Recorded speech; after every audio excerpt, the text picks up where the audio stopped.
Introduction. Look how the floor of heaven is thick inlaid with patterns of bright gold. There is not the smallest orb which thou beholdest, but is still in his motion like an angel sings, still querying to the young-eyed cherubim. Merchant of Vescent, 5:1. Mars is the outermost of our terrestrial planets. Its diameter is about half that of Earth, its day nearly the same length as ours, and its year nearly twice as long. Its volume and mass are about one-sixth that of Earth, while its density is nearly the same. Its orbit, like that of other planets, is eccentric. Its distance from the Sun, while in aphelion, is about 150 million miles. In perihelion, 128 million. It completes its orbital revolutions in little less than 2 of our years, its speed being over 50,000 miles per hour. A man weighing 150 pounds on Earth would weigh not quite 60 pounds on Mars, according to the terrestrial standard. Once in something over 2 years, it comes in what astronomers call opposition. At these periods, our Earth is on a line between it and the Sun. During the early parts of August 1892, it was in opposition, and its distance from us was only a little over 35 million miles. This was the nearest approach within the last 15 years. To give an idea of such a distance as 35 million miles, scarcely the breadth of a hair in comparison with the distance of many fixed stars, were it possible to lay a railroad from Earth to Mars, and a babe of a day old should embark on a train of cars traveling day and night at the rate of 60 miles an hour, if he survived the journey, he would be a white-haired old man of nearly 70 years when he reached the Martian station. This last opposition of planets was of special interest to the astronomical world, and awakened a degree of public attention never before known. The press teemed with articles on the event. The telescopes of all the great observatories of Europe and America were nightly pointed to the skies, and while cities and villages were quietly sleeping, the patient astronomer, seated in his chair or perched on his ladder, was keeping his lone watch on our brother world. Soon after sunset, the planet rose like the star of Bethlehem in the east, coursing along the southern skies, and as it majestically sailed up to its zenith, it hung like a brilliant ruby among the glittering stars, shedding its soft and rosy light over the celestial heavens. This kingly orb, clothed in its robes of crimson fire, was the cincture of all eyes. 'Twas watched by the mariner at sea. 'Twas oft the guiding star of the belated traveler. In the soft balmy summer nights, amid leafy groves and along the banks of streams, where the silence was unbroken save by rippling waters, the notes of the whippoorwill, the cry of the nighthawk, the hum of the locust, or chirrup of a cricket, 'twas oft watched by youths and maidens, as it glimmered among the leaves, or rolled in stately splendor in the deep blue vault above. There is no light in heaven or earth but the cold light of stars, and the first watch of night is given to the red planet Mars. Days, weeks passed on. The rosy orb ceased its nightly reign, departed on its journey, and disappeared in the vast realms of space. It was on a stormy and blustery evening of March 22nd, 1893, the vernal equinox, during which widespread gales and tempests oft prevailed over the lands and seas of northern latitudes, and many a stout ship and gallant crew are whelmed beneath the wild and rolling billows. Weary with the labors of the day, I was sitting by my cheerful fireside, thankful for this brief respite from the professional cares and anxieties that constitute the daily life of the busy physician. Thankful even for the storm, although I had often encountered many a worse one on my daily rounds, and hoping I should not be called out again that night, when the sound of an office bell announcing another arrival, and a strongly built, swarthy sailor-looking man of middle age entered the room. His countenance had a fearless, honest, and good-humored expression. His voice was rough and powerful, like one accustomed to give orders amid roaring storms, yet kindly in its tone. He was wrapped in a canvas. He was clad in a sailor's waterproof, and carried a package wrapped in canvas under his arm. Doffing his cap, pulling his forelock, and scraping his left foot in a regular sailor style. "Are you the doctor?" he asked. "I am," I replied. "What can I do for you, my good man?" "Oh, thank ye, doctor. Much obliged, but I don't need any overhauling by the way of physic or surgery just now. I'm sound as a dollar from keel to topmast," he replied with a jolly laugh. "Tom Halyard's my name. First mate of the good ship White Gull. Just hove into New York last week, straight from Australia. Reckon you're the doctor I'm after, provided ye belong to this year," handing me a letter, which I read as follows. "Off the west coast of New Zealand, 600 miles out, Tuesday night, December the 27th, 1892. Dear Captain, an ethereal ship and crew in distress implores you, by all that is dear to a true sailor's heart, to take charge of this casket, and when by the blessings of Almighty God you reach port, if you will kindly forward it with the contents inviolate to either the parties hereforth named, Commodore Blank, number Blank Street, New York City, or Dr. number Street, Washington City, D.C. You will receive the heartfelt thanks of him who commits it to your care, and of those who receive it, and also be liberally rewarded. May the hand of Almighty God protect you in this hour of peril, and bring you all safe to port, is the earnest prayer of a brother sailor and his comrades." As no name was affixed to the letter, I was at a loss to know who could be the writer. "Show me the casket spoken of here," I said. "Reckon you'll see something I never saw the likes of afore," he said, then unwrapped the package and took out an elliptically shaped shell of about 2 feet long by 8 inches wide in the middle. It seemed to be composed of some unknown dark bluish color metal, was hard as steel, yet light as cork. It was surrounded with a close neck work of strong cords, to which several long cords were fastened, with small buoys and steel hooks attached to their ends. The material of the cords was wholly unknown to me. "Never been opened, you see," said the sailor. "It's hollow. Something's inside." I shook the shell. There was a sound like a rustling of paper. "How did you come in possession of this singular-looking article in this letter, written by the same ones who evidently knows me, in a storm off New Zealand, 10,000 miles from here, on the opposite side of the globe?" I asked. "It's a mighty queer story, doctor, and if I tells it, I'm afraid you'll fancy I'm spinning a sea yarn for the mariners. But it's the gospel truth, sure as my name is Tom Halyard." "Oh, I'm used to sea yarns. Have heard many a wonderful one in my day," I replied. "But you never heard the likes of this one I've got coiled up in my locker. Shiver my jib if it aren't so." "So much the better. Let's have it by all means. I wouldn't give a fig's end for the best yarn ever reeled off by any landsman that travelled. Of all the stories told under the sun, a genius sea yarn is the one for me, and the tougher the better." It was just the night for a rousing story. The window shutters were rattling lively. The storm was roaring and howling outside and screaming down the chimney. I told my sailor man to make himself at home, as hospitality of the spiritual sort is highly appreciated by sons of the sea. I ordered up a brimming mug of hot Scotch for my guest, and a cup of oolong for myself, and drawing our chairs up to the board, we proceeded to discuss the respective merits of inspiring bold John Barleycorn and the draught that cheers.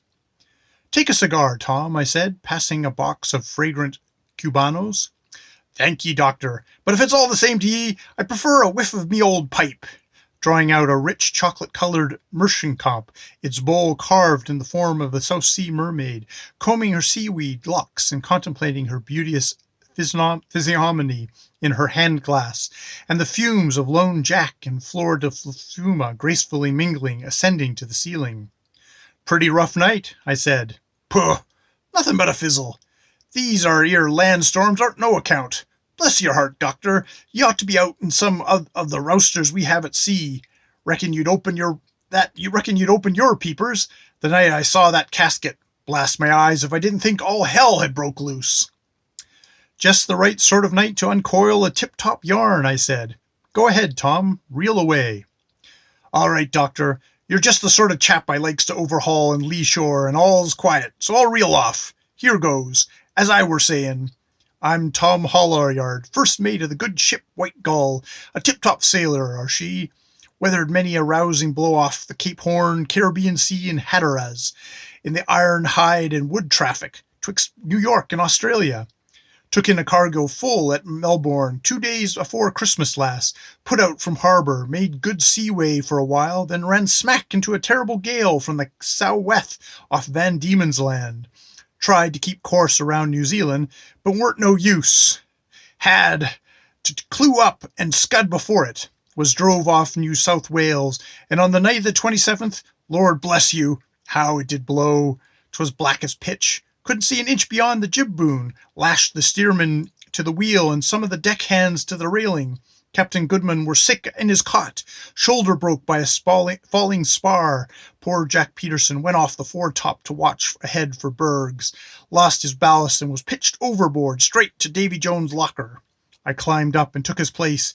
Mighty tough crawling, I tell ye. By jingo, how that gale did yell, and the billows chasing us like hungry tigers as we flew on, the thunders rattling and the lightnings flashing. By and by, bang, off went an alarm gun on the port quarters. It's a ship in distress, says I to myself. God help her now. Of course, we couldn't put about and lay to in that terrible sea, much as we could do to keep our ship from foundering any minute. We had to keep our eyes skinned, I tell ye. I skewed my head around, and what do you think I saw, Doctor? The polite, dignified old gentleman in black? Worse nor he and all his imps, I tell ye. 3 cable lengths off the port quarter were a great iceberg 5 times higher than my topmast, heaving and tossing in the waves. On the lee side of it were a terrible-looking thing, bigger than any fin black whale.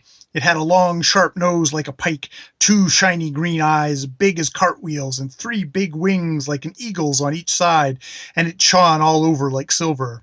It were hovering high above the waves, and looking like one of them big flying monsters they tell us about as lives in the moon. All at once it dashed right out from the berg and made straight for my ship. I was never skeered afore, Doctor, but my heart stood in my mouth when I saw that terrible thing a-comin'. Pooh, Tom, that was nothing but a flying ship. Yankee inventors have got the patents out, are beginning to manufacture them by the wholesale. One is going to take a trip to the North Pole next summer, so they say. A flying ship? Where in thunder did that monstrous big fellow come from, that we were aboard of her?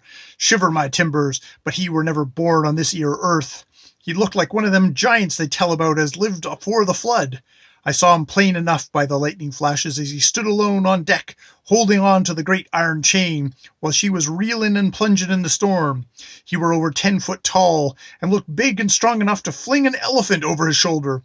His face and hair were yellow as gold, and terrible to look upon. He were whirling this 'ere casket round his head by the cords like a lasso. "Ship ahoy!" he calls out. "By the Eternal!" What a voice!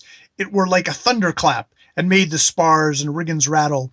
On came that flying ship, whirling like a leaf in the wind. I thought he'd be flung overboard, but he hung on to the chain like grim death. As she flew past, he hurled the casket right into the riggin, like a shot out of a cannon.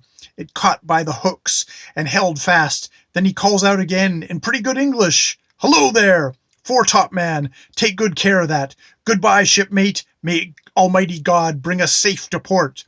Then he stamps on the deck and shouts out like thunder, "All right, Captain, go ahead!" And the flying ship flew like a cannonball straight up into the clouds, out of sight. What do you think of that, Doctor? It is the most wonderful story I ever heard, Tom. Gospel truth, I'm telling you, Doctor. Now I've reeled off my yarn, I'll coil up and stow away. As I were saying, the storm blew over in 2 hours. I got down from the foretop, took the casket to Captain Goodman. He read the letter, and I put him in his sea chest. We made good voyages home. Stopped at Rio, Havana, New Orleans on the way to change cargo. Got into New York last week. Captain had to go to the hospital. I took the casket, made a beeline for the Commodore's house, all shut up, family gone to Europe. He was an old friend of mine, on the retired list. Died some months ago, I said. Then I conceded that the casket belonged to you, so as I were coming on for the visit my old mother as lives down in Maryland, I brought it along. We'll find out what is inside of it, said I, and I ordered my servant man to go for a clever locksmith nearby. He came with his tools. After some trouble, he found the screw joint and opened it. The walls were an inch thick and harder than the toughest steel. I took some of the filings and submitted them to a thorough chemical and microscopic examination. The metal was wholly unknown to me and seemed to be united with some peculiar adamantine siliceous base. The casket contained a voluminous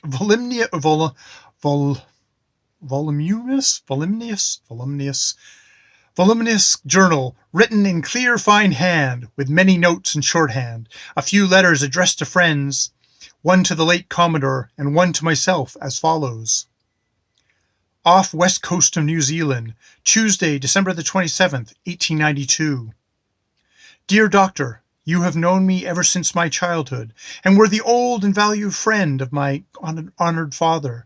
You have carefully watched over me during my youth. You have been almost as a father to me, have done many acts of kindness for which I beg you to accept all my gratitude. If my father's old friend, Commodore, is not living, I commit the contents of this casket to your care. Dispose of them as in your judgment seems proper. Since I last saw you, I have been through many strange scenes and adventures, as you will discover on a perusal of this journal. Kindly do me the favor to forward the accompanying letters to my friends and my dear sister Madeline. Heaven knows whether I shall ever again see the faces of those near and dear to me. Sincerely and gratefully yours, Frederick Hamilton. It is impossible to express my astonishment at the extraordinary news. After examining the papers, Tom, I said, these papers are of the greatest value to friends of mine. We owe you many thanks for taking such good care of this casket, and you must allow me to reward you substantially for it. Thank ye, Doctor, but I couldn't think of taking a reward for doing the fair thing by a brother sailor in distress. Are you married, Tom? Married? Bless your heart, Doctor. Poor sailors like me can't afford to get married nowadays. The gals are getting altogether too expensive. Never saw the likes of one yet. Never saw the likes of one I could take a shine to yet, nohow. All they cares for is gewgaws, finery, and having a good time. When one of 'em marries a sailor man, she always gets a gang of old landlubbers spoonies sneaking around her with their monkey shines and soft soaping her with taffy and sitch-like, when he's off on the broad sea. My dear good mother, I'm her only boy, and my brave old white gull and shipmates are all I cares for in this world. Mother runs a little farm down in Maryland, and I'm working hard to pay off the mortgage on it. Bless her dear old soul. Won't she be glad to see me again after a year's voyage? What's the amount, Tom? The sailor told me. You are a good son, and God bless you, I said, drawing up a check on my banker for the amount.